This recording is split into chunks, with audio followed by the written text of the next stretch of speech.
Hello students, how are you? In last lecture we have seen the tables of verbs and we have done all the exercises of Abhyas 1. In last lecture I have told that we will see the tables of Vibhakti in next lecture. So today we are going to learn different tables. There are 7 Vibhakti in pronoun, but where there is a name, it has 8 Vibhaktis. It means last it is સંબોધન વિભક્તિ. એટલે સર્વનામમાં 7 વિભક્તિ આવે, જેમ અસ્મત, યુષ્મત, સહતૌતે વગેરે જોયું તેમાં. પણ નામ હોય, કોઈ પણ તમારું મારું નામ હોય, જે નામ છે એ નામના ટોટલ 8 વિભક્તિના પ્રત્યય આવે, એટલે સંબોધન વિભક્તિ. અષ્ટમી ના કહેવાય ને સંબોધન કહેવાય, બરાબર. હવે પ્રત્યેક શબ્દના અલગ અલગ અર્થ થતા હોય છે. તો ઇન ફર્સ્ટ પ્રથમા વિભક્તિ જે હોય જન, અત્યારે અહીંયા શબ્દ છે જન અકારાંત પુલ્લિંગ શબ્દ. આપણા માટે કદાચ આ નવું લાગશે, નવમામાં આ ટેબલ, પણ આપણે જોશું. લાસ્ટ અસ્મદ યુષ્મત સર્વનામ પણ જોયા હતા, એટલે શીખતા જશું, ધીમે ધીમે મોઢે કરતા જશું, તો વી વિલ લર્ન, આવડી જશે આપણને. હવે આમાં જનઃ, જનૌ, જનાહ પહેલાં આપણે જોઈ લઈએ, પછી હું બોલાવું છું એક વખત. હવે આમાં સિંગ્યુલર, ડ્યુઅલ અને પ્લોરલ છે. તો જનઃનો અર્થ થાય છે અ મેન, જનવનો અર્થ થાય છે ટુ મેન, અને જનાહાનો અર્થ થાય છે મેની મેન. એટલે આમાં કોઈ પણ નામ હોય એટલે એક મનુષ્ય, બે મનુષ્ય અને ઘણા બધા માણસો. આમાં કોઈ વિભક્તિનો પ્રત્યય નથી આવતો. એટલે જુઓ, બાજુમાં મેં બ્લુ પેનથી લખ્યું છે, તેમાં ડેશ કર્યું છે. ઓકે, નાવ ઇન સેકન્ડ વિભક્તિ, તો ત્યારે એનું ઇંગ્લિશ થતું હોય છે, એને કહેવાય એક્યુસેટિવ કેસ ટુ.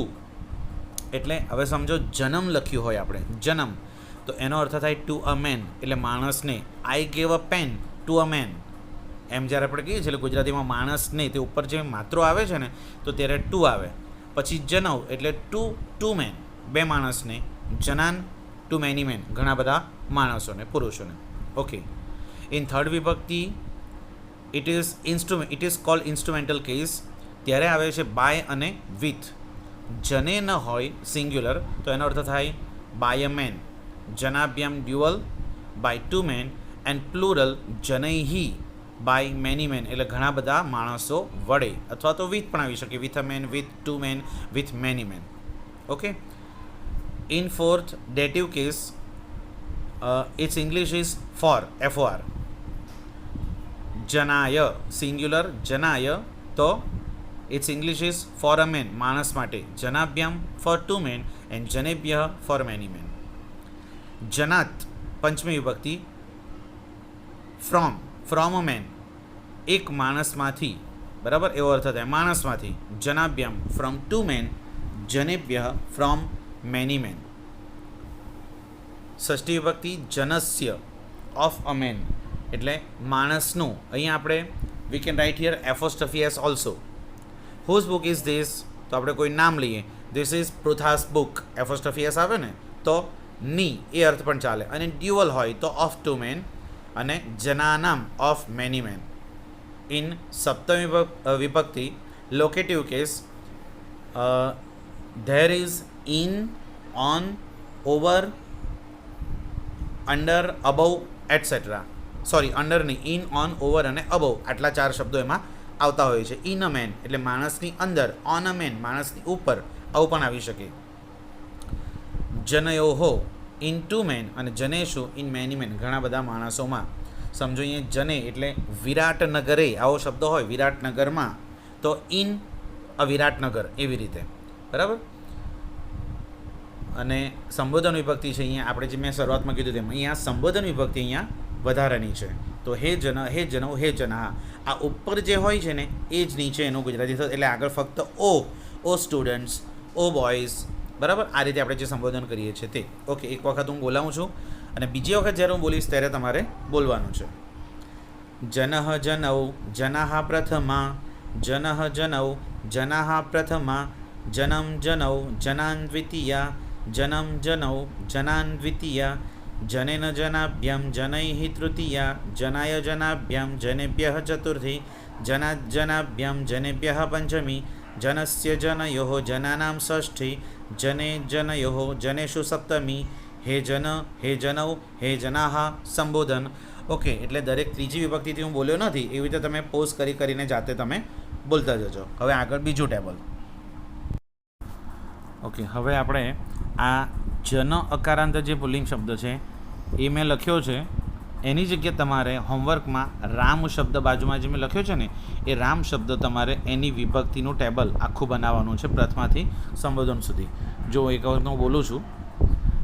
जनः जनौ जनाः प्रथमा रामः रामौ रामाः प्रथमा जनं जनौ जनान् द्वितीया रामं रामौ रामान् द्वितीया जनेन जनाभ्यां जनैः तृतीया रामेण रामाभ्यां रामैः तृतीया जनाय जनाभ्यां जनेभ्यः चतुर्थी रामाय रामाभ्यां रामेभ्यः चतुर्थी जनात् जनाभ्यां जनेभ्यः पंचमी रामात् रामाभ्यां रामेभ्यः पंचमी जनस्य जनयोः जनानां षष्ठी रामस्य रामयोः रामाणां षष्ठी जने जनयोः जनेषु सप्तमी रामे रामयोः रामेषु सप्तमी हे जन हे जनौ हे जनाः संबोधन हे राम हे रामौ हे रामाः संबोधन. बराबर.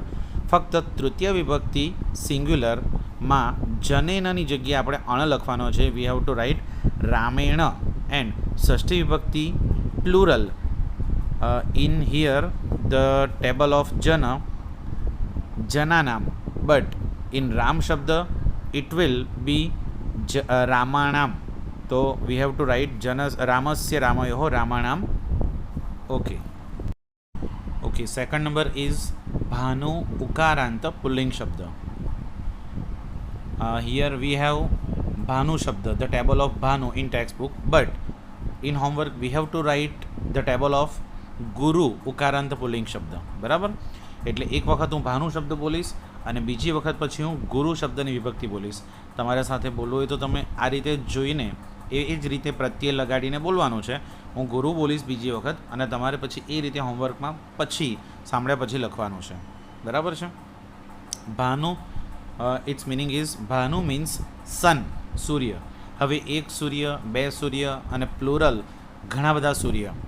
એટલે સૂર્ય તો દુનિયામાં એક જ છે, સૂર્ય ઘણા બધા નથી હોતા, પણ નામ છે ભાનુ એટલા માટે આ નામના પ્રત્યય છે, નામની વિભક્તિઓ છે. મેં આગળ કીધું તેમ કોઈ પણ નામની અલગ અલગ વિભક્તિઓ થઈ શકે.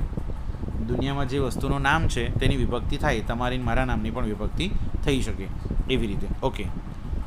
ભાનુઃ ભાનુ ભાનવઃ પ્રથમા ગુરુઃ ગુરુ ગુરવઃ પ્રથમા ભાનું ભાનો ભાનુન દ્વિતીયા गुरुं गुरु गुरून् द्वितीया भानुना भानुभ्यां भानुभिः तृतीया गुरुणा गुरुभ्यां गुरुभिः तृतीया भानवे भानुभ्यां भानुभ्यः चतुर्थी गुरवे गुरुभ्यां गुरुभ्यः चतुर्थी भानोः भानुभ्यां भानुभ्यः पंचमी गुरोः गुरुभ्यां गुरुभ्यः पंचमी भानोः भान्वोः भानूनां षष्ठी गुरोः गुर्वोः गुरूणां षष्ठी भानौ भान्वोः भानुषु सप्तमी गुरौ गुर्वोः गुरुषु सप्तमी हे भानो हे भानु हे भानवः संबोधन हे गुरो हे गुरु हे गुरवः संबोधन.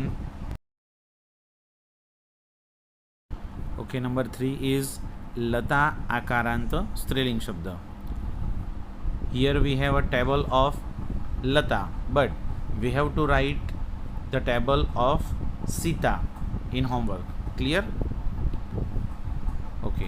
लता लते लताः प्रथमा सीता सीते सीताः प्रथमा लतां लते लताः द्वितीया सीतां सीते सीताः द्वितीया लतया लताभ्यां लताभिः तृतीया सीतया सीताभ्यां सीताभिः तृतीया लतायै लताभ्यां लताभ्यः चतुर्थी सीतायै सीताभ्यां सीताभ्यः चतुर्थी लतायाः लताभ्यां लताभ्यः पंचमी सीतायाः सीताभ्यां सीताभ्यः पंचमी लतायाः लतयोः लतानां षष्ठी सीतायाः सीतयोः सीतानां षष्ठी लतायां लतयोः लतासु सप्तमी सीतायां सीतयोः सीतासु सप्तमी हे लते हे लताः संबोधन हे सीते हे सीताः संबोधन.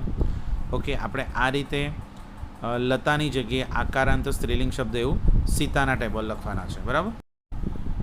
નંબર 4, ઇકારાંત સ્ત્રીલિંગ શબ્દ નદી. Here the table is given of નદી, but we have to write. હવે તમને ખબર પડી ગઈ હશે કે આપણે શું લખવાનું છે હોમવર્કમાં? સખી શબ્દના શબ્દો એટલે વિભક્તિના પ્રત્યે લખવાના છે. બરાબર. પહેલાં નદી બોલીશ, પછી સખી બોલીશ, તો તમે એ શબ્દ પર ધ્યાન આપજો. નદી, નદ્યૌ, નદ્યઃ પ્રથમા. હવે નદ્યૌ આપણે જોઈને બરાબર ધ્યાનથી, તો અડધો દ અને ય એમ ધ્યાનમાં આવશે તમને, એટલે 3 અક્ષર છે. ન, દ્યૌ, દ અને ય. તેમ અહીં સખ્યૌ અહીં લખવાનું, તો ખ અને ય, ખ જોડેલો આવશે. બરાબર. નદી, નદ્યૌ, નદ્યઃ પ્રથમા. સખી, સખ્યૌ, સખ્યઃ પ્રથમા. નદીમ, નદ્યૌ, નદીઃ દ્વિતીયા. સખીમ, સખ્યૌ, સખીઃ દ્વિતીયા. નદ્યા, નદીભ્યમ, નદીભિઃ તૃતીયા. સખ્યા, સખીભ્યમ, સખીભિઃ તૃતીયા. નદ્यै, નદીભ્યામ, નદીભ્યઃ ચતુર્થી. સખ્यै, સખીભ્યામ, સખીભ્યઃ ચતુર્થી. નદ્યાઃ, નદીભ્યામ, નદીભ્યઃ પંચમી. સખ્યાઃ, સખીભ્યામ, સખીભ્યઃ પંચમી. નદ્યાઃ, નદ્યોઃ, નદીનામ ષષ્ઠી. સખ્યાઃ, સખ્યોઃ, સખીનામ ષષ્ઠી. નદ્યામ, નદ્યોઃ, નદીષુ સપ્તમી. સખ્યામ, સખ્યોઃ, સખીષુ સપ્તમી. હે નદી, હે નદ્યૌ, હે નદ્યઃ સંબોધન. હે સખી, હે સખ્યૌ, હે સખ્યઃ સંબોધન. એટલે દ્ય છે તો દ અને ય જોડેલો છે, તો સખી મૂળ શબ્દ છે નદીની જેમ, પણ એમાં લખતી વખતે ખ અને ય શબ્દ જોડવાનો છે. સખ્યૌ એવી રીતે સખ્ય. ઓકે, લાસ્ટ ટેબલ ફલ. અકારાંત ન્યુટર નપુંસકલિંગ શબ્દ છે પણ આ, અને આમાં આપણે આગળ સહતૌતી વિભક્તિમાં જોયું હતું, તો તેમાં પણ તત્તેતાની પછી તૃતીય વિભક્તિથી મેં કીધું હતું કે સહની એટલે કે પુલ્લિંગ આપણે જે મેસ્ક્યુલાઇન શબ્દના રૂપો લખ્યા હતા એના જેવા જ રૂપ આવતા હોય. સેમ વે હિયર ઓલ્સો ફલમ, it is the word is neuter, but પ્રથમા દ્વિતીયા વિભક્તિ is same, but from third to last સંબોધન આ સેમ વિભક્તિ જે આપણે રામ અકારાંત પુલ્લિંગ શબ્દ જોઈએ તેના જેવી વિભક્તિઓ છે. જુઓ, તમે જોશો એટલે ખ્યાલ આવશે. અને એની જગ્યાએ તમારે લખવાનો છે વિત્ત શબ્દ. હું બોલું છું. ફલમ ફલે, ફલાની પ્રથમા. ફલમ ફલે, ફલાની દ્વિતીયા. વિત્તમ વિત્તે, વિત્તાની પ્રથમા. વિત્તમ વિત્તે, વિત્તાની દ્વિતીયા. ઓકે, હવે આગળ રામેણ જેમ લખ્યું હતું, જનેન, ફલેન, દેવેન વગેરે એની જેમ જ હું ડાયરેક્ટ ફક્ત વિત્ત શબ્દ બોલું છું. તૃતીયા ઉપર ધ્યાન આપજો. ફલેન ફલાભ્યામ ફલૈઃ તૃતીયા. વિત્તેન વિત્તાભ્યામ વિત્તૈઃ તૃતીયા. ફલાય ફલાભ્યામ ફલેભ્યઃ ચતુર્થી. વિત્તાય વિત્તાભ્યામ વિત્તેભ્યઃ ચતુર્થી. ફલાત ફલાભ્યામ ફલેભ્યઃ પંચમી. વિત્તાત વિત્તાભ્યામ વિત્તેભ્યઃ પંચમી. ફલસ્ય ફલયોઃ ફલાનામ ષષ્ઠી. વિત્તસ્ય વિત્તયોઃ વિત્તાનામ ષષ્ઠી. ફલે ફલયોઃ ફલેષુ સપ્તમી. વિત્તે વિત્તયોઃ વિત્તેષુ સપ્તમી. હે ફલ, હે ફલે, હે ફલાની સંબોધન. હે વિત્ત, હે વિત્તે, હે વિત્તાની સંબોધન. Is that clear now? Okay, હવે પછી આપણે અસ્મદ યુષ્મદ સર્વનામના રૂપો આપણે જે લખ્યા હતા એનું આપણે અંગ્રેજી મિનિંગ આપણે જોવાનો પ્રયત્ન કરશું. જે અત્યારે આજે ફર્સ્ટ ટેબલમાં જે to, by, with, for, from, of એ બધા જે શબ્દો છે ને એ પ્રમાણે we will translate those pronouns. Okay, આપણે હવે શરૂઆતમાં જે અલગ અલગ વિભક્તિ પ્રમાણે એનું ઇંગ્લિશ જોયું, એવી રીતે આપણે very first day we have studied this two table અસ્મદ એન્ડ યુષ્મદ સર્વનામ ફોર આઈ એન્ડ યુ. બરાબર. તો પ્રથમા વિભક્તિ અહમ, આવામ, વયમ પ્રથમા. It's English is I. અહમ મીન્સ આઈ, આવામ વી ટુ, વયમ વી. ઓકે, નાવ સેકન્ડ મામ્મા, આવામ નવ, અસ્માન વહ દ્વિતીયા. It's English is to. તો એનું ઇંગ્લિશ શું થશે? મામ્મા એનો અર્થ થાય ટુ મી. આવામ નવ, TO2 TWO2 ટુ ટુ એટલે બે જણને. અને અસ્માન વહ એટલે ટુ અસ, TO2 અસ અમને. બરાબર. તમે ઇંગ્લિશના વિભક્તિ પહેલાં જે જન શબ્દના ટેબલમાં મેં જમણી બાજુ બ્લુ પેનથી લખ્યું છે એ પ્રમાણે હું કરાવું છું. બરાબર. મયા આવાભ્યામ અસ્માભિઃ તૃતીયા. મયા એટલે તૃતીય વિભક્તિમાં ઇંગ્લિશ શું છે? By or with. તો here it's English is by me or with me. મયા મીન્સ બાય મી એટલે મારા વડે. મયા એટલે સંસ્કૃતમાં જેમ આપણે એટલે એક્ટિવનું પેસિવ ઇંગ્લિશમાં જ્યારે કરીએ બાય મી, તેમ આ મયા શબ્દ જનરલી પેસિવ વોઇસમાં વપરાતો હોય. મયા એટલે મારા વડે કરવામાં આવ્યો, એવી રીતે મારા વડે. આવાભ્યામ એટલે અમારા બે વડે. બાય ટુ અમારા બે વડે. અને અસ્માભિ એટલે બાય અસ અમારા વડે. મહ્યમ મેં આવાભ્યામ 9, અસ્મભ્યામ નહ ચતુર્થી. મહ્યમ ચતુર્થી વિભક્તિ છે. મહ્યમ ઇટ મીન્સ અહીંયા કઈ વિભક્તિ આવે? ફોર. તો મહ્યમ એટલે ફોર મી મારા માટે. આવાભ્યામ અથવા તો 9 શબ્દ હોય તો ફોર ટુ એટલે ફોર અસ ટુ અથવા તો ફોર ટુ જે પણ અમારા બે માટે. અને અસ્મભ્યમ નહ એટલે ફોર અસ અમારા માટે. મત આવાભ્યામ અસ્મત પંચમી. મત વી હેવ ફ્રોમ. તો અહીંયા આવશે એનું ફ્રોમ મી. અહીંયા મારામાંથી from me, from two, from us. મમ મે આવયોહો 9, અસ્માકમ નહ ષષ્ઠી. તો અહીંયા મમ આ ષષ્ઠી વિભક્તિ ઇંગ્લિશમાં ઘણી વખત એટલે ઓફની જગ્યાએ આપણે માય આવું પણ લખીએ છીએ. My, this is my book. અથવા તો પછી એવું કંઈક કામ કરો કે you will be proud of me. Of આવે ને શબ્દ એવી રીતે. અથવા તો માઇન, તો માઇન આવે, ઓફ મી, માઇન પણ આવી શકે ને માય પણ આવે. તેમ આવયોહો 9 એટલે અહીંયા પણ ઓફ ટુ એમ.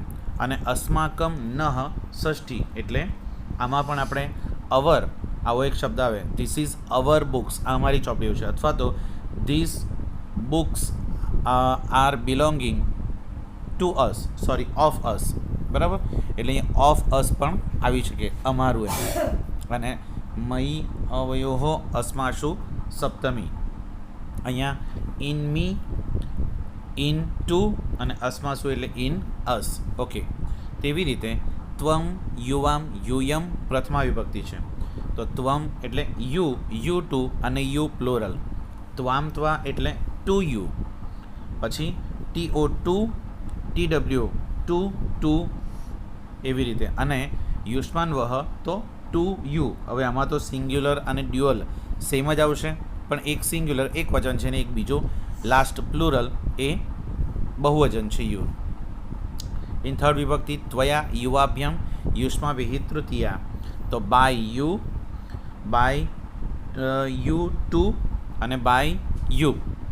તુભ્યમ તે ચતુર્થ વિભક્તિમાં ફોર યુ તારા માટે. પંચમીમાં ત્વત ફ્રોમ યુ. ષષ્ઠી તવતે એટલે યોર આવે અથવા તો ઓફ યુ. અને ત્વયીમાં ઇન યુ અથવા એટલે આમાં ઇટ, પછી ધોઝ ટુ વોટ એવર. અને તાનીમાં ફોર ધેમ ધે. બરાબર, એનું plural. Okay, now see the table of તત્સર્વનામ which you have written in your notebook on very first day. તત્સર્વનામ masculine. સહ તૌતે it means he, those two and they. આ નામ છે એટલે બરાબર, પ્રથમ વિભક્તિનું કશું થતું નથી ગુજરાતી. ઓકે, સેકન્ડ તમ તૌ તાન એટલે શું થશે? તમ એટલે ટુ હિમ, પછી ટુ ધોઝ ટુ અને ટુ ધેમ. તેન તાભ્યામ તૈહિ, તેન એટલે બાય અથવા તો વિથ. તો બાય હિમ તેના વડે અથવા તો વિથ હિમ. પછી બાય ધોઝ ટુ અને બાય ધેમ પ્લુરલ. તસ્મૈ તાભ્યામ તેભ્યઃ ચતુર્થી વિભક્તિ. For him, for those two, for them. તસ્માત તાભ્યામ તેભ્યઃ પંચમી. From him, from those two, from them. તસ્ય તયોઃ તેષામ ષષ્ઠી. અહીંયા ઓફ અને એફોસ્ટ્રોફી બંને શબ્દ આવી શકે. જ્યારે ષષ્ઠી વિભક્તિમાં હિઝ પણ આપણે લખીએ છીએ. ધીસ ઇઝ હિઝ બુક, બરાબર. અથવા તો this book of him, this book belong of him પણ લખી શકાય. ઘણી વખત એવા વાક્યોમાં ઓફ શબ્દ આપણે લખતા હોઈએ, ઓફ હિમ તેનો. પણ જનરલી હી શબ્દમાં ષષ્ઠી વિભક્તિમાં આપણે હિઝ લખીએ છીએ. એટલે તો હિઝનો અર્થ પણ તેનું જ થાય. પણ અહીંયા આપણે ઓફ શબ્દ જે શબ્દ આપતો હોય તો હિમની જગ્યાએ ષષ્ઠી વિભક્તિમાં હિઝ થાય. ઓફ દ્વિતીય વિભક્તિમાં ઓફ ધોઝ ટુ અને પ્લુરલમાં ઓફ ધેમ. બરાબર. એન્ડ લાસ્ટ તસ્મિન તયોઃ તેષુ સપ્તમી, તો in him or on him, પછી ઇન ધોઝ ટુ અને ઇન ધેમ. સેકન્ડ તદ સર્વનામ ફેમિનાઇન. સા તે તાહા, તો અહીંયા સામાં શું આવશે? શી. પછી ધોઝ ટુ એટલે સ્ત્રીલિંગ માટે એન્ડ ધે. બરાબર. પછી તામ તે તાહા, તો શું આવશે? To her. આમાં તો બધી જગ્યાએ હર જ રહેશે. To her. પછી ટુ ધોઝ ટુ, જે પણ બે છોકરીઓ હોય તેમના માટે ટુ હર, અને પ્લુરલમાં પણ ટુ હર. તયા તાભ્યામ તાભિ, by her, by those two અને by her, by them. Sorry, અહીંયા પ્લુરલમાં બાય ધેમ, તેમના વડે. તસ્યૈ તાભ્યામ તાભ્ય ચતુર્થી. તસ્યૈ ચતુર્થી વિભક્તિ, તો for her, for those two girls કે વોટ એવર જે પણ હોય, અને પછી છે તાભ્ય, તો ફોર ધેમ. તસ્યાહ તાભ્યામ તાભ્ય પંચમી, from her, from those two, from those two girls અને ફ્રોમ ધેમ. તસ્યાહ તયોઃ તાસામ ષષ્ઠી, તો અહીંયા પણ ઓફ પણ આવી શકે, પણ અહીંયા આપણે ષષ્ઠી વિભક્તિમાં ઇંગ્લિશમાં આવે હર, તો હર તેણીનું. હર, ધોઝ ટુ અને અહીંયા ધેમ લાસ્ટ પ્લુરલમાં. અને તસ્યામ તયોઃ તાસુ સપ્તમી, તો in her, in those two girls or in them. Them તો પ્લુરલ હી ઓર શી કે ઇટનું પ્લુરલ તો ધેમ જ રહેવાનું છે. તેમ લાસ્ટ તત્તે તાની પ્રથમા, તત્તે તાની દ્વિતીયા, એમાં પણ શું આવશે? પહેલામાં ઇટ જે છે તે, અને ધોઝ ટુ ઇટ જે આવતું હોય ડ્યુઅલમાં તે રીતે, એટલે જે પણ હોય. અને તૃતીય વિભક્તિથી લઈને સપ્તમી સુધી તો આપણે જે પુલ્લિંગમાં જોયું મેસ્ક્યુલેનમાં એ જ રીતે થાય, પણ હીની જગ્યાએ ત્યાં બધી પ્રત્યેક જગ્યાએ શબ્દ આવશે ઇટ. બરાબર. આ રીતે બધા ટેબલ આપણે લર્ન કરવાના છે.